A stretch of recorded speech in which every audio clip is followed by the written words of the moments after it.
शेतकरी मित्रांनो, शेतकऱ्यांना पीक कर्ज देताना सिबिल स्कोअरची अट घालू नये असे आदेश राज्यस्तरीय बँकर्स कमिटीने म्हणजेच SLBC सर्वच राष्ट्रीयकृत व सहकारी बँकांना दिले आहेत.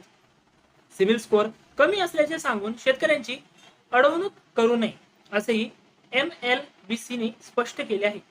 पण तो शेतकरी कोठेही थकबाकीदार नसल्याची पडताळणी करूनच कर्ज वाटप करण्याच्याही सूचना केलेल्या आहेत. शेतकरी मित्रांनो, भाजप, शिवसेना व महाविकास आघाडी सरकारच्या काळात शेतकऱ्यांना कर्जमाफी देण्यात आली. अनेक थकबाकीदारांनी तडजोड करून कर्ज भरले. काही वेळा फायनान्स कंपन्या किंवा पतसंस्था नागरी बँकांकडून वाहन गृहकर्ज थकबाकीत केले आणि उशिराने फेडल्याने देखील सिबिल स्कोअर कमी झालेला असतो. त्यामुळे लाखो शेतकऱ्यांना बँकांच्या सिबिल सक्तीमुळे कर्ज मिळू शकत नव्हते. राज्याचे सहकार आयुक्त अनिल कवडे यांनीही त्यासंबंधीचे पत्र